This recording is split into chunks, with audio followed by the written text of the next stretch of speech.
Shalom, salam kemenangan. Hari ini kita akan membahas tentang kuda yang kedua, yaitu kuda merah. Kita tahu di Alkitab ada 4 kuda.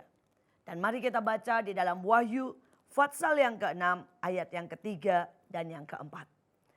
Dan ketika anak domba itu membuka meterai yang kedua, aku mendengar makhluk yang kedua berkata, mari.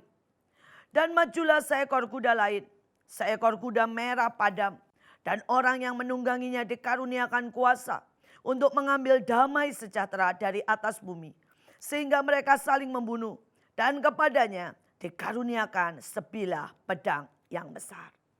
Saudara-saudara yang kekasih di dalam Tuhan, kuda merah ini mengambil damai sejahtera, shalom, rasa tenang, rasa aman yang sebenarnya Tuhan berikan buat semua gereja, buat semua anak-anak Tuhan, buat semua orang-orang yang dikasihinya. Tetapi saudara, kalau anak-anak Tuhan ini membiarkan suara-suara, membiarkan apa yang dilepaskan oleh kuda merah ini dan dia mengambilnya, maka mendadak kuda merah ini bisa mencuri damai sejahteranya. Saudara, saya ambil sebuah contoh suami istri. Ini kejadian yang sebenarnya. Suaminya kerja sampai jauh malam. Dan dia berpikir supaya dia jangan bangunkan istrinya. Maka dia datang dan berjingkat-jingkat pelan-pelan masuk ke kamar. Dan dia buka kamar pelan-pelan. Dan dia tidur di pojok karena dia tidak mau mengganggu tidur istrinya. Sebaliknya sang istri, dia menunggu dan menunggu suaminya. Karena biar bagaimana, dia sangat mengasihi suaminya. Pada waktu dia lihat suaminya datang dan berjingkat-jingkat dan tidur di pojok, maka si penyesat mulai berkata, lihat, suamimu tidak cinta kamu. Jadi dia tidak mau supaya tidur dekat-dekat kamu. Tidurnya di pojok, di pinggir. Mungkin dia habis pegang-pegang peluk-peluk dengan wanita lain. Mungkin ada bau parfum dari wanita lain. Makanya dia di pojok. Pada saat dia menerima apa yang dikatakan si penyesat, maka saat itulah kuda merah mulai masuk. Hatinya mulai panas. Dia tidak lagi percayakan suaminya. Dia tidak lagi percaya tentang kasih Tuhan, penjagaan, damai sejahtera. Maka dia mulai kesal. Walaupun dia pura-pura tidur, besok paginya dia bangun dengan kemarahan, dengan kesal. Saudara, pada waktu pagi suaminya melihat istrinya, saudara, mukanya kesal. Maka kembali si penyesat masuk dan berkata, lihat, kamu sudah kerja banting tulang. Bukannya disambut, dicintai, muka istrimu seperti sandal jepit, jelek, ya, marah, cembetut seperti gunung kelut mau meletus. Saudara, dan kalau suaminya, saudara, mulai berkata, ya, memang seperti itu, mukanya jelek banget. Saat itu kembali kuda merah itu men-take over. Saudara, di rumah itu akan mulai dikuasai oleh atmosfer kemarahan. Maka mereka mulai saling membenci. Mereka mulai saling menggunakan kata sebagai pedang untuk saling menyakiti. Saudara, dan kalau itu tidak dihentikan, kalau kita tidak perangi dan usir setiap kuda merah dan kuda putih itu dalam hidup kita, maka sangat mudah perpecahan terjadi hanya karena cara pikir yang ditembakkan dan dikatakan oleh si penyesat. Saudara, hari-hari ini menurut data dari 3 saudara keluarga yang ada dan tercatat sah sebagai suami, istri, dan keluarga, maka 1 tidak benar. Ada perpecahan, ada perselingkuhan, dan itulah kuda merah. Saudara, kami melihat begitu banyak anak-anak yang benci dengan orang tuanya. Pada waktu kami buat KKR, dan saat itu kami tanya, siapa yang mau untuk mengampuni ayah dan ibu? Saudara, hampir semua menangis. Dan pada waktu kami tanya, mari kita jujur di depan Tuhan. Siapa anak-anak yang pernah pengen membunuh ayahnya atau ibunya? Saudara, kami kaget.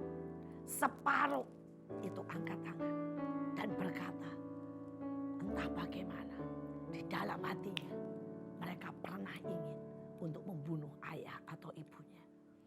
Apa yang terjadi? Saudara, kuda merah ini hari-hari ini begitu merajalela. Membuat anak-anak berontak. Membuat orang-orang tua kehilangan kesabarannya.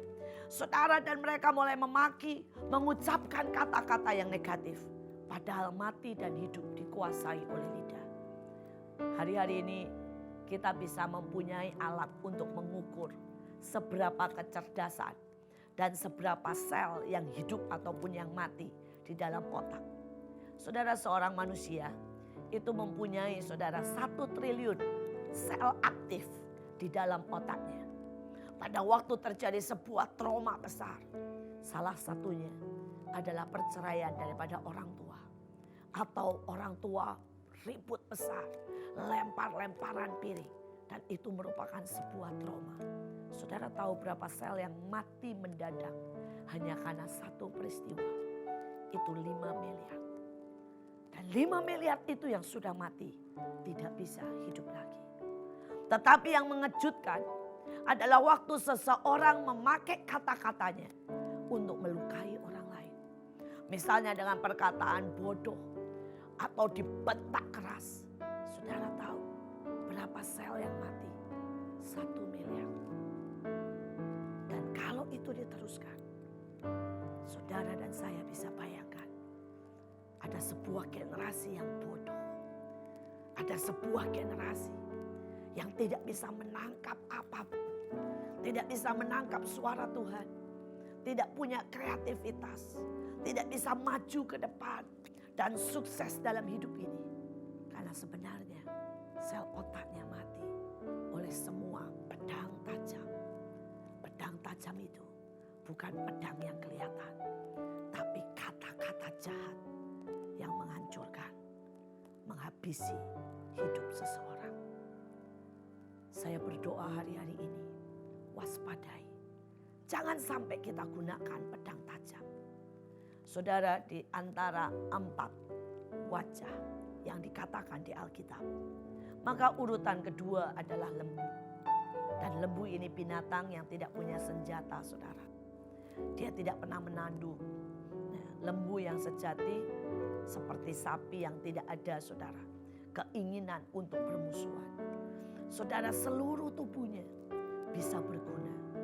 Dan bagian dari hidupnya adalah selalu bekerja. Dijadikan makanan yang lezat untuk banyak orang. Apa artinya? Biar hari-hari ini untuk mengalahkan kuda merah, kita pakai senjata lembu. Lembu adalah lambang dari berkorban. Karena lembu seringkali dipakai, saudara, untuk korban bakaran yang naik di hadapan Tuhan.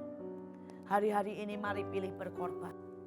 Mari pilih, saudara, untuk bekerja buat saudaramu. Mari pilih membiarkan hidupmu dipakai, berguna, bahkan kalau perlu disembelih untuk kepentingan saudaramu dan Tuhan. Kalau kita pakai ini, senjata yang ajaib, saya percaya shalom, damai sejahtera itu akan sangat nyata dalam keluarga, dalam pelayanan, dalam gereja, dalam segala aspek dalam hidup kita. Ingat, untuk melawan kuda merah, pakai senjata pengorbanan. Pakai senjata kelembutan. Pakai senjata memilih kerja keras. Membiarkan dirimu diinjak. Membiarkan saudaramu naik di atas pundakmu. Membiarkan saudara disembelih bahkan.